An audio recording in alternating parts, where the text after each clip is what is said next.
দেখি যে 2-4 জন মহিলা জ্ঞান দান করছে। পরে এখান থেকে একটা বাচ্চা আর একটা মহিলার বাচ্চা নিয়ে উনি বাইরে চলে গেছে। ওইখান থেকে ধরে নিয়ে এসে ওনাকে জ্ঞান দান করছে। আর উনি গেছে আবার ইমার্জেন্সি ভর্তি হওয়ার জন্য অসুস্থ হয়েছে, যিনি যার কাছে বাচ্চাটা পাওয়া গেছে।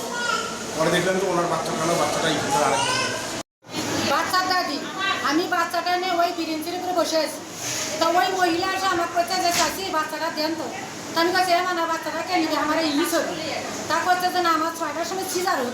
তা আমি বাচ্চাটা নিয়ে ভালো লাগিচ্ছে না। আমি বলছি কেমন তোমার বাবা মা শ্বশুর শাশুড়ি নাই, কোথাও সবাই মারা গেছে। তা আমি স্বামী তো এখানকে তো ঢাকা থেকে আসছে, তাই কোটা তো এখানেই আসছে।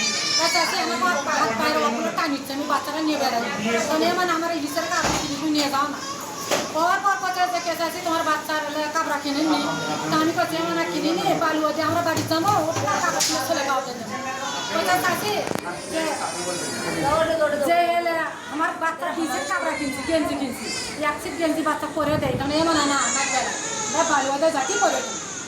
এই কথাটা কোয়া ওই এলা সোলটা নিয়ে এই পাশে যাওয়া এখন ইলিশের কাগজটা এইটা দিদি 2টার সময় ইলিশের কাগজ নিয়ে দেয়। বউ করছি বউ সুস্থ বউ যে বউ তুমি এটি করো, আমি চলে নিয়ে এসি।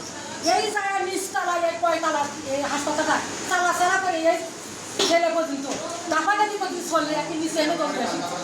আসার পর আসিয়ে কি আমরা দুতলা দিচ্ছি দিয়ে আবার নিচে যাই বাকি যে সামলা বন্যালির কাছে ছড়ে ইউনির কাছে ছড়ে ছড়ে তখন দেখে আমি করছি যে এ বাচ্চা না আমার আপনারা এই বাচ্চা নিয়ে যাচ্ছেন। কাছে এই মহিলে তুই কি করছে বাচ্চা না এই মহিলে তো না ওই মহিলা স্বীকার করে যাচ্ছে তাকে বাচ্চা এই বাচ্চা আমার আছে আমার দাগ আছে ডানে দাগ আছে দিমুরা দাগ আছে নর্মালের বাচ্চা আছে মাথা আঘাত আছে। এই কথা কত আর আমার ধাক্কা ধাক্কি করতেছে। এইটা কথা পুলিশ আসছে তা কি করছে যে আপনি